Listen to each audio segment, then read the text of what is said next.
Raquel foi a esposa de Jacó, mãe de José e Benjamim. Sua história está registrada no livro de Gênesis e ela é uma das mulheres mais conhecidas na história bíblica. O nome Raquel no hebraico significa ovelha, e neste vídeo você conhecerá a verdadeira história de Raquel na Bíblia. Então inscreva-se em nosso canal e ative também todas as notificações para você receber outros estudos bíblicos como este. Raquel era a filha mais nova de Labão, o irmão de Rebeca e filho de Betuel.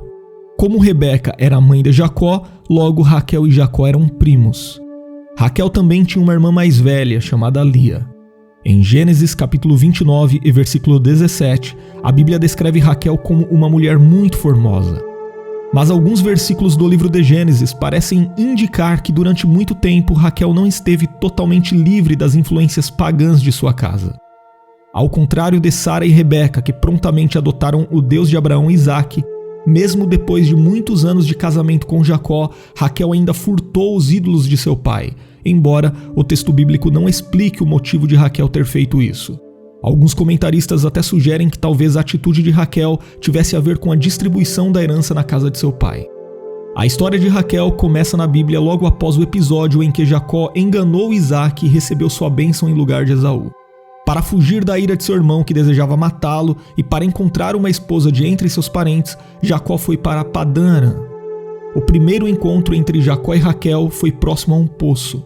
Raquel havia ido ao poço para dar água às ovelhas de seu pai e Jacó tirou a pedra do poço para ela. De acordo com Gênesis capítulo 29 e versículo 11, pode-se dizer que Jacó amou Raquel à primeira vista. Ele fez um acordo com Labão para que pudesse se casar com ela. O acordo consistia que Jacó deveria trabalhar 7 anos por Raquel. Nesse ponto, a Bíblia descreve o tamanho do amor de Jacó por Raquel, nos informando que os 7 anos lhe pareceram como poucos dias pelo muito que a amava. Então, quando se passaram 7 anos, o pai da noiva deu um grande banquete para celebrar o casamento. O problema é que Labão enganou Jacó e lhe entregou como esposa sua filha Lia. E para justificar sua atitude, Labão alegou que não era costume naquelas terras casar a filha mais nova antes da filha mais velha. O curioso é que esse não era um costume generalizado no Antigo Oriente Próximo, nem mesmo confirmado por documentos encontrados da época, como os documentos acadianos de Nuzi. Também parece estranho que Jacó não soubesse de tal costume após ter vivido por 7 anos naquele lugar. Por isso, é muito provável que Labão tenha inventado toda essa história ou até mesmo se aproveitado de um costume que de fato existia, mas que não era tão tradicional, como um tipo de desculpa para tentar justificar o fato de que tinha enganado Jacó em benefício próprio. Seja como for, quando descobriu que havia sido enganado, Jacó procurou Labão para tirar satisfação sobre o ocorrido. Então Labão propôs um novo acordo, onde Jacó poderia ter Raquel por mais 7 anos de trabalho a favor dele. Como Jacó amava muito a Raquel, ele concordou com a proposta de Labão, e passando a semana de festejos decorrentes do casamento com Lia, Jacó teve Raquel por esposa e continuou trabalhando para Labão por mais 7 anos. Na sequência da história bíblica fica muito claro que Jacó amava mais Raquel do que Lia. Mas Lia, por outro lado, deu filhos a Jacó, o que causou ciúmes em Raquel. Inclusive, Raquel chegou a pressionar Jacó como se ele fosse o culpado de sua esterilidade com aquela conhecida declaração: "Dá-me filhos, senão morro". Naquele tempo, na cultura daquela região, uma mulher estéril não tinha valor e servia de vergonha para o marido. Então Raquel se aproveitou de um antigo costume na região que permitia que, se uma mulher de classe social elevada fosse estéril, ela poderia oferecer uma serva pessoal ao seu marido para, através dela, dar à luz a filhos que seriam legalmente seus. Uma curiosidade é que, conforme uma tradição do Antigo Oriente Próximo, a concubina dava à luz literalmente sobre os joelhos da esposa, simbolizando que a esposa é quem havia dado um filho legítimo ao seu esposo. E foi assim que Raquel fez com que Jacó tivesse filhos de sua serva Bila e se tornou a mãe adotiva de Dan e Naphtali.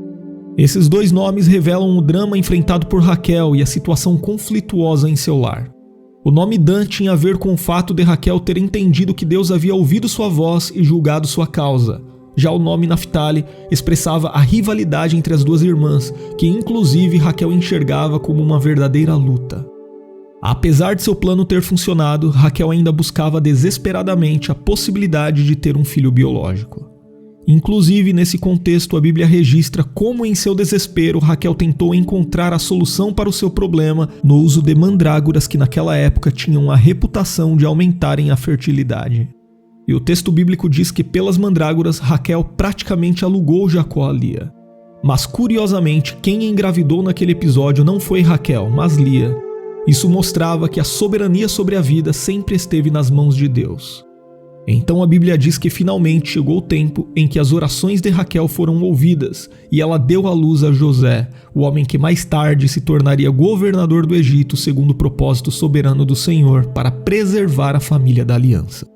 Aqui vale ressaltar que quando Raquel deu à luz a José, ela reconheceu que o nascimento do seu filho havia ocorrido pelo poder de Deus e não pelas supostas propriedades de uma planta ou qualquer outra coisa.